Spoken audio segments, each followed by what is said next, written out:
Top four, top four, top four. Who's gonna finish in the top four? All right, listen, guys. I made my prediction back in the summer of who I thought was going to finish in the top four and what it was going to be. If you didn't see that video, let me remind you of what that situation was. I said it was going to be Man City, Liverpool, Spurs, Arsenal. They were going to finish in the top four. And then I said that Man United and Chelsea would finish in 5th and 6th.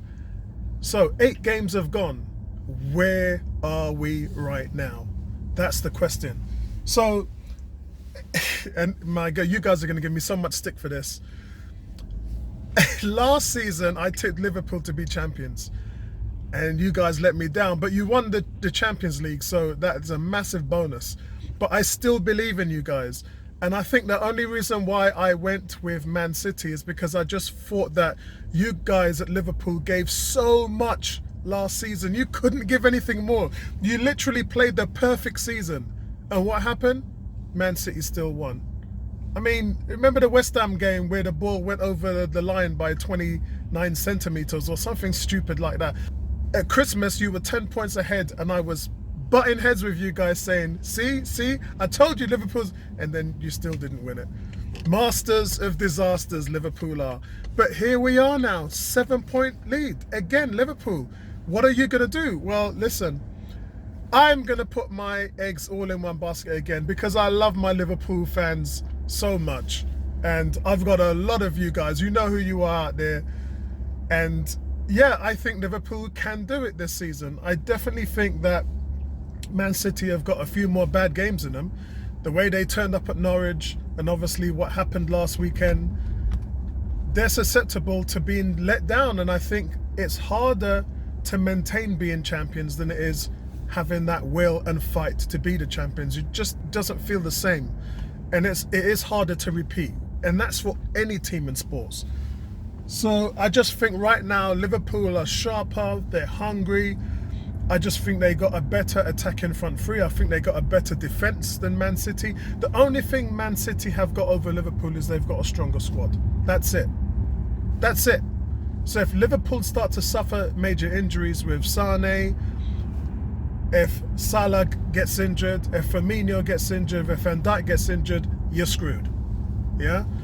Rotation will be key for Liverpool when it comes to the likes of the FA Cup and the League Cup. Guys, you've just got bigger fish to fry and you need to focus on where the games are the most important. So I'm going with Liverpool for the champions. Sorry, had to change. And I had to jump on the bandwagon because I was the only one that was on that bandwagon last year.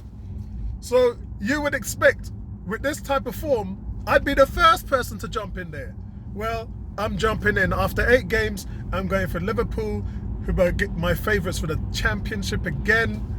And let's hope they do it this time. Man City, second. Ain't going to talk about money bags and oil-rich teams. 3rd place, Arsenal. After 8 games, Arsenal have sputtered through games like Watford with terrible performances. They've not had their player of the year last season in Lacazette. He's been missing for 5 games and he won't be back until after the break. The wonder kids in defence, and let's name them all: Holding, Chambers, Bellerin, Turney, have not played a single game together.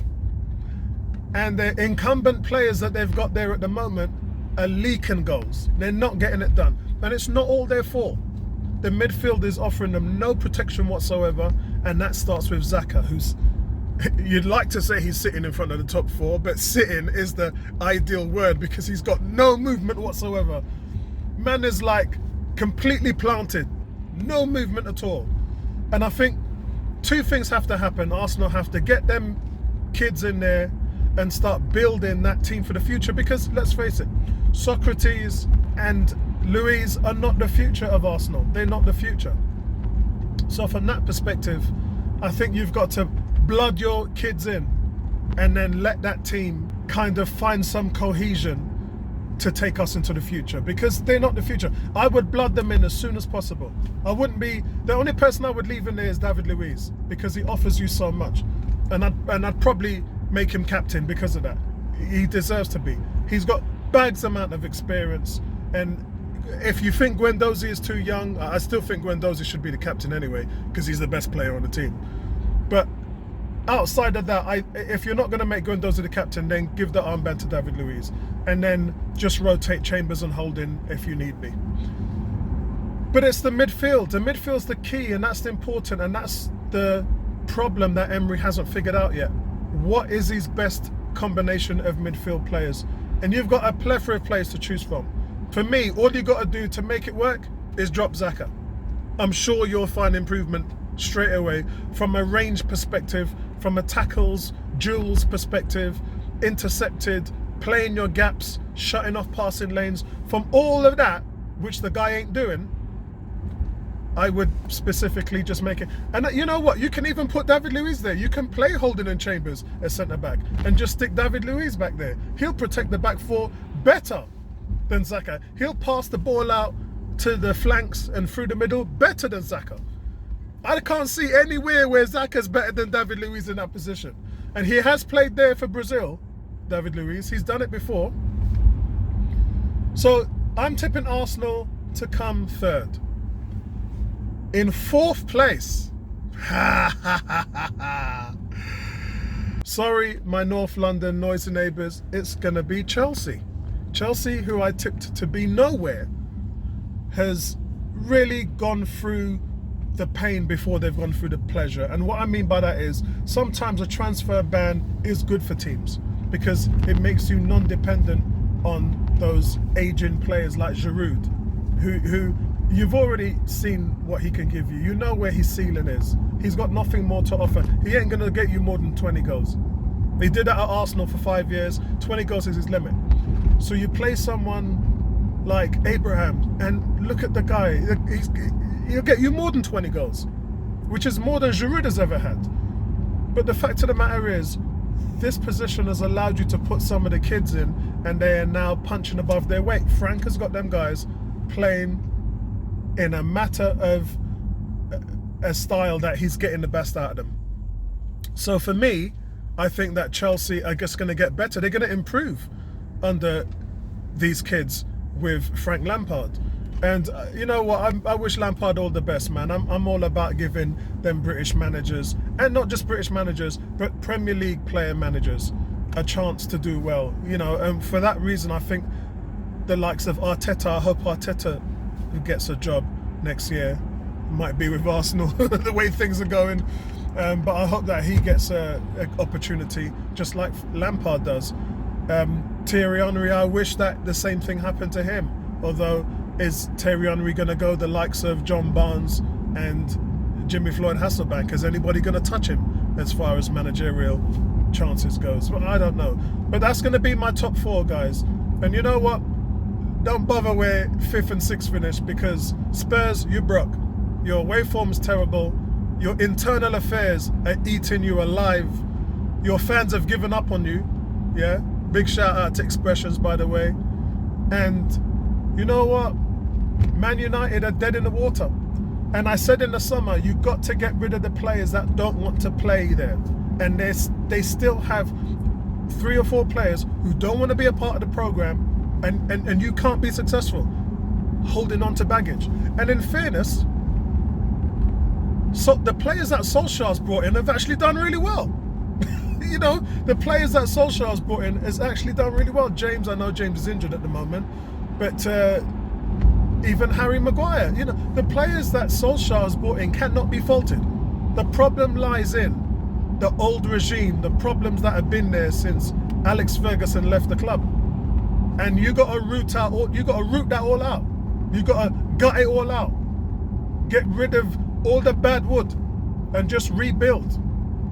And United are not doing that. They didn't do it in the summer, and unfortunately that's going to cost them. So anyway, that's it from me, guys. Let me know what you think, because this is a real deal right now. Things are changing, teams are going up and down, but Arsenal have only lost 1 game in their last 11. Liverpool are in the form of their lives. 8 games, 8 wins. They look unstoppable right now.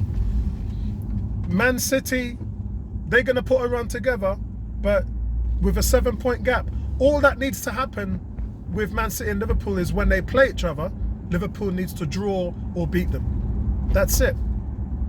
You know, stopping their progress is imperative for Liverpool right now. And I'm sure Klopp is going to manage it the right way. That's why I wanted Klopp to be a manager of Arsenal after Wenger. That's why I wanted him.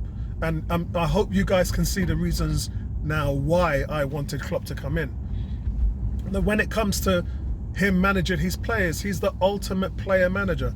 He really is. The relationship he has with his players and the media and the fans is absolutely fantastic. And no manager in the Premier League is like that. No manager. So from their just deserves, I hope that they really stick it to the likes of Man City. They've paid a third of what Man City has for their squad. And look what they're doing. And this is why I don't support the fact that teams can go out there and spend and buy a title. I can't support that. So from that perspective, I hope that Man City doesn't win it. Big shout out to 101, big shout out to Gooner Squad, and I'll touch base with you guys soon. Little bit of a quiet week because it's International Week, but I've got another video on Pepe dropping later on this week, and I'll speak to you guys later. Peace out, back at yo.